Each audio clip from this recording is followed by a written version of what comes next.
Consider a spring mass system where we treat the mass as a particle and then we stretch the spring such that the mass ends up at a position of x equals a from the equilibrium position. And when we release the mass, it oscillates back and forth from x equals a to x equals minus a. And when the mass is somewhere to the right of the equilibrium position of the spring, then the spring develops a restoring force that points to the left, with the force in the spring proportional to the distance from equilibrium. So applying Newton's second law, we have force is equal to mass by the acceleration. So when the position of the mass is to the right of the equilibrium position of the spring, x is positive and the force and acceleration are in a negative direction. Now doing some algebra, we can obtain the following expression.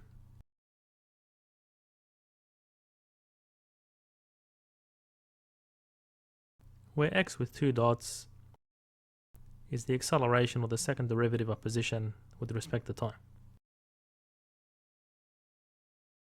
And we define the ratio of the stiffness of the spring to the mass as omega squared. And we'll be looking at these quantities in more detail that describe the physical characteristics of the system. The solution to this differential equation, which we derived, that describes the simple harmonic motion of a spring mass system, can be written as follows, where x describes the position of the mass at a particular time t.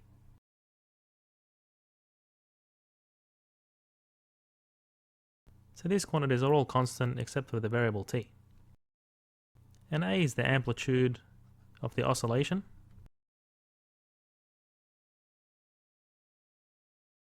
where the mass oscillates between x equals a and minus a. Omega is the angular frequency.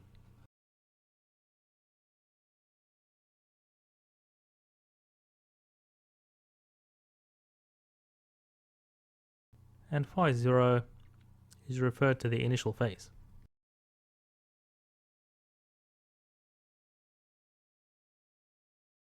And therefore the entire quantity in the parenthesis is called the phase angle.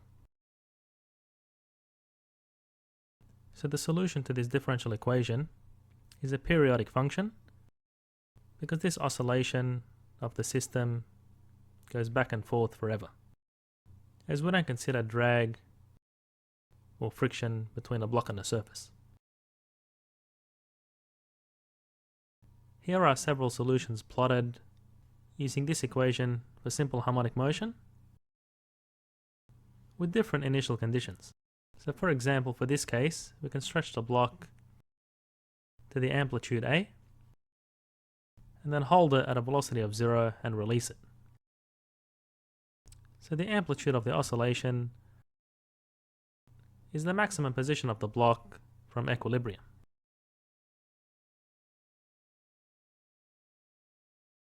Now the period of the oscillation is defined as the time taken for the block to complete one cycle.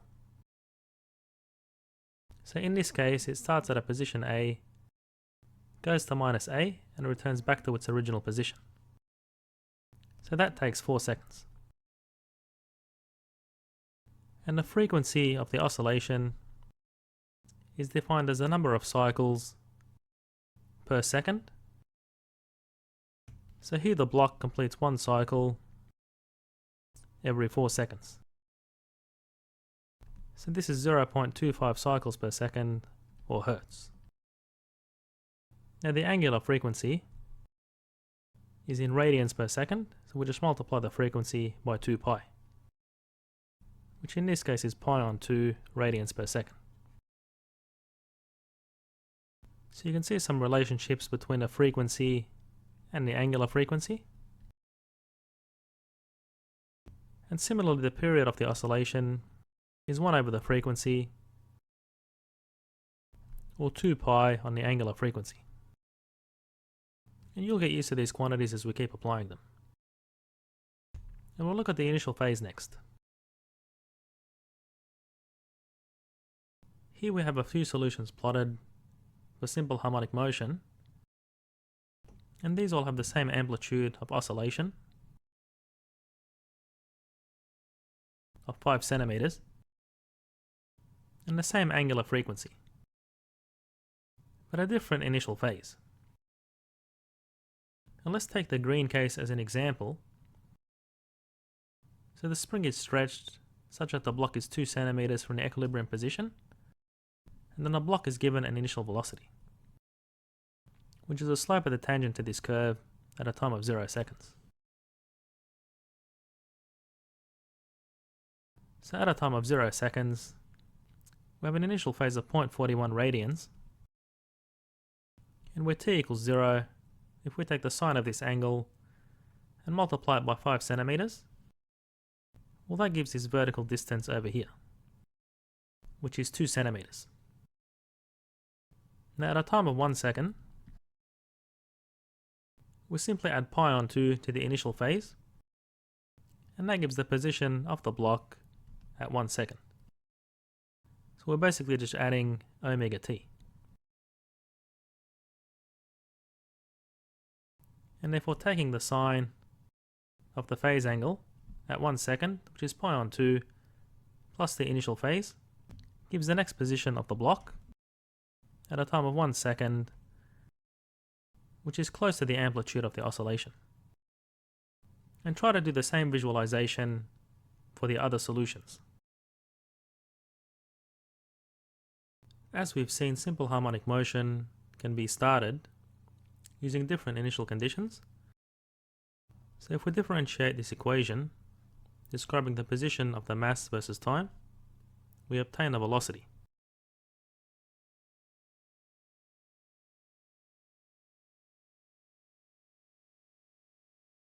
And here we can apply some initial conditions. So initial position at time 0 and the initial velocity at time 0.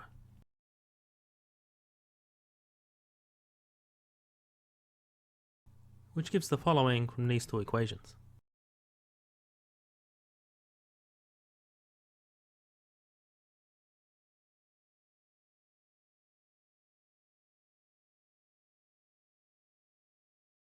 So from the initial position, we can determine an expression for the initial phase.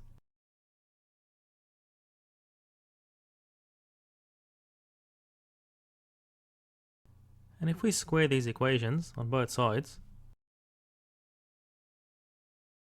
and divide the second one by omega squared,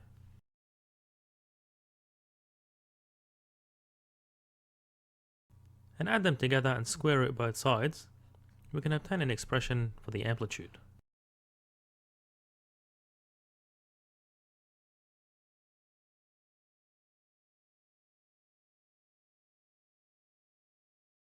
And therefore simple harmonic motion can be initiated using different initial positions and different initial velocities.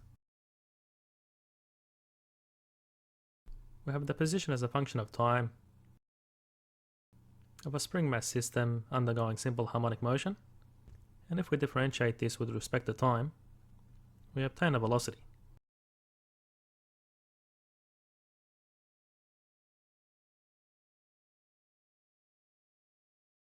And differentiating again gives the acceleration of the block.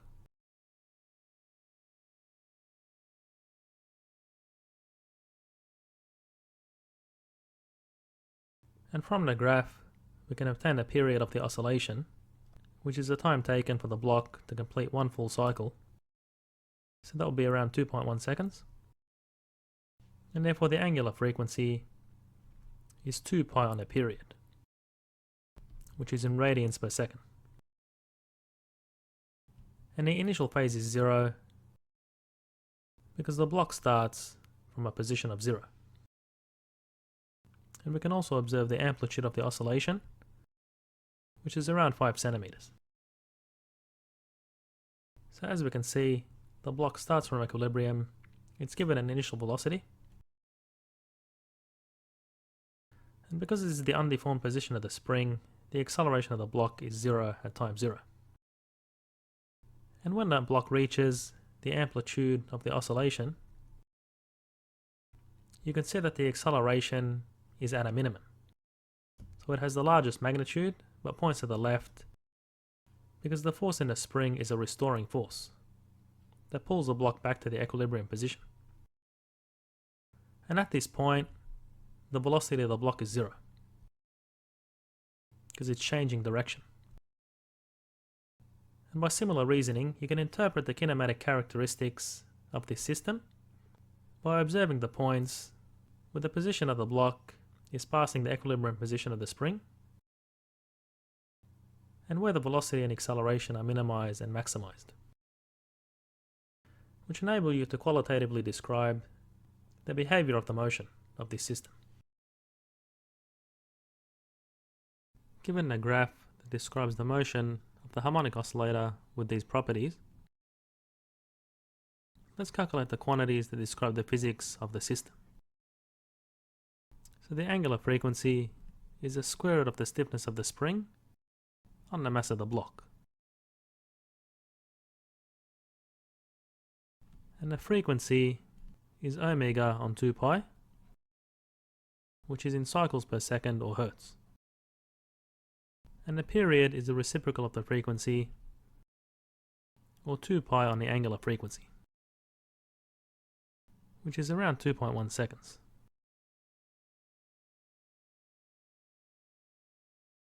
And the initial phase is the arc sine of the initial position on the amplitude.